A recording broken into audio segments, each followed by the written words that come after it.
नमस्ते बच्चों, हिंदी सुलभ भारती छठी कक्षा में आपका स्वागत है। आज हम नया लेसन उपहार पाठ क्रमांक 3 उपहार आज देखने वाले हैं।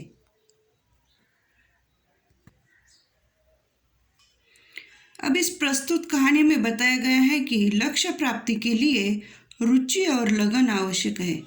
सच्चे बच्चों, जब अगर आपको कुछ लक्ष्य प्राप्त करना है, कुछ हमारा ध्येय है, तो उसमें हमारी रुचि होना बहुत ज़रूरी है। हमें अगर उसमें रुचि नहीं है, हमें अच्छा नहीं लगता, तो लक्ष्य प्राप्त करने के लिए बहुत अड़चनें आ जाती है। और हमारे अंदर लगन भी आवश्यक है।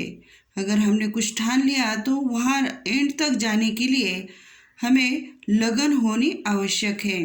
तो वैसे ही रुचि और लगन के साथ एक बच्चे की कहानी हम आज देखने जा रहे हैं। तो उससे पहले ये जो चित्र है, पाठ में दिए जो चित्र है, पहचानना है, उनके नाम लिखना है। तो सबसे पहले 1 नंबर का जो चित्र है वो है मकान, 2 नदी, फल, पहाड़ियाँ, बोरा, चाबियाँ, लोग, दूध, बूढ़ा और मिठाई का बॉक्स।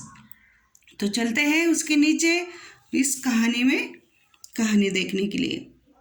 चलो, तो एक गांव में ऋत्विक नाम का लड़का रहता था। क्या नाम था उस लड़के का? ऋत्विक। वो बहुत गरीब था, एक गरीब घराने का, बहुत गरीब ऐसा ये लड़का है।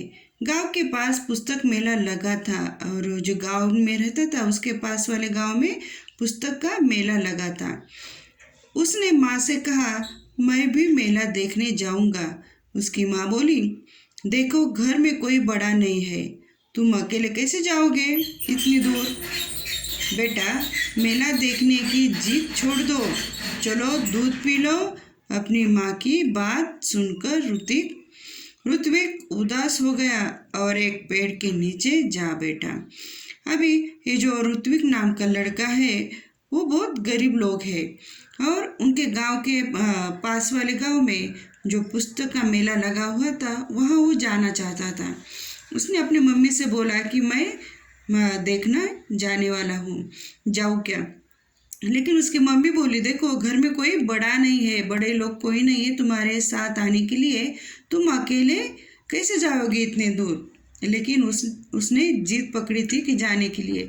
मम्मी ने बोला, देखो बच्चों, देख बेटा, तू क्या कर, जिद छोड़ दे और दूध पी के अपना काम कर ले। लेकिन माँ की बात सुनकर ऋतिक उदास हो गया, बहुत नाराज हो गया और एक पेड़ के नीचे जा बैठा। तो अचानक उसकी दृष्टि दूर पेड़ों के पीछे गई, जहाँ बहुत तेज रोशनी थी। वो उठकर वहाँ गया। वहाँ सुनहरे पंखों वाली एक परी खड़ी थी। ऋत्विक ने हैरान तो वो गुस्से में आके उदास होके एक पेड़ के नीचे जाके बैठा था। तो उधर से बैठे बैठे अचानक उसकी जो नज़र है, दृष्टि यानी नज़र, दृष्टि दूर पेड़ों के पीछे जो कोई छुपा था उसके ऊपर हो गई। तो जहाँ तेज रोशनी थी, बहुत सारा प्रकाश था, तो वह उठकर वहाँ चला गया। वो रोशनी देखकर वो उधर चला गया।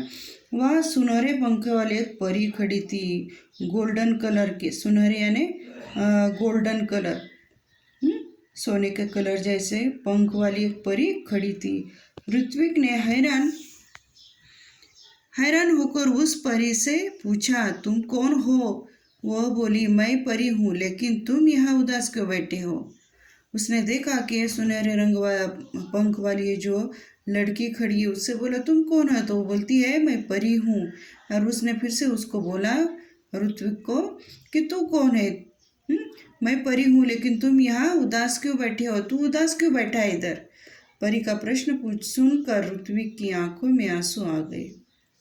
वह बोला, मैं अपने दोस्तों के साथ पुस्तक मेला देखना और पुस्तकें खरीदना चाहता हूँ। यह कहकर ऋत्विक खामोश हो गया। तब परी बोली, इसमें दुख की क्या बात है? यह समझ लो, तुम्हारी मदद करने के लिए ही मैं आई हूँ। ऐसा मैं तभी करूँगी जब तुम मेरी परीक्षा में उत्तीर्ण हो जाओगे। अभी वो जो परी है, परी, तो वो ऋतु को बोल रही कि तू इधर उदास क्यों बैठा है। और प्रश्न सुनकर ऋत्विक की आंखें भर आ गई, आंखों से आंसू बहने लगा। और वो बोलता कि मैं मेरे दोस्तों के साथ मेला देखने के लिए और पुस्तक खरीदने के लिए जाना चाहता था, लेकिन मेरी मम्मी ने नहीं भेजा। वो खामोश हो गया। तब परी बोली, मैं तुम्हारी दुख इसमें तुम्हारा दुख की क्या बात है। तो मैं यह समझ लो कि तुम्हारी जो मदद है करने के लिए मैं आई हूँ।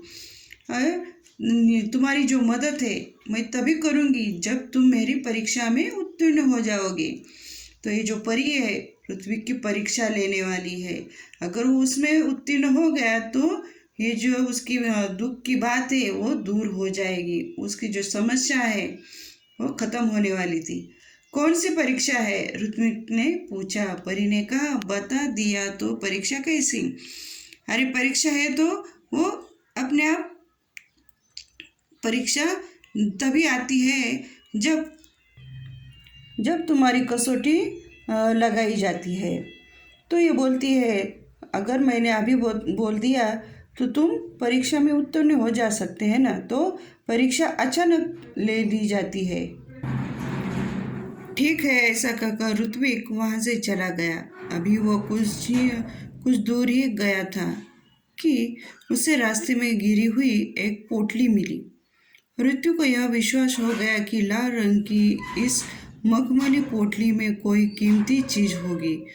उसने उसे खोलना चाहा, फिर सोचने लगा, जब यह मेरी नहीं है तो इसे खोलने का मुझे हक नहीं। ऋत्विक ने पोटली नहीं खोली।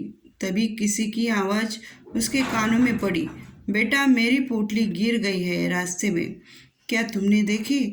अभी वो परी ने बोला था कि मैं तुम्हारी परीक्षा लेने वाली है, और वहाँ से निकल गई। और उसके बाद जब ये जो ऋत्विक है वो थोड़ी दूर ही गया था, वहाँ चला गया था, तब वो कुछ दूरी पर गया और उसके रास्ते में एक पोटली मिल गई। पोटली यानी एक थैली। ऋतु को यह विश्वास हो गया कि ये जो लाल रंग की पोटली है, मखमली पोटली है, तो उसके अंदर कोई तो भी कीमती चीज़ें होगी। उसके मन में आया था कि खोलना चाहा, लेकिन उसने बोला, मन में सोच लिया कि अगर हमारी नहीं है तो उसे खोलने का अधिकार भी हमें नहीं है। तो ऋत्विक ने वो पोटली को नहीं खोला। और उसके बाद उसके कानों में आवाज़ पड़ी कि बेटा मेरी पोटली गिर गई है कहीं तो भी रास्ते में, क्या तुमने देखी है।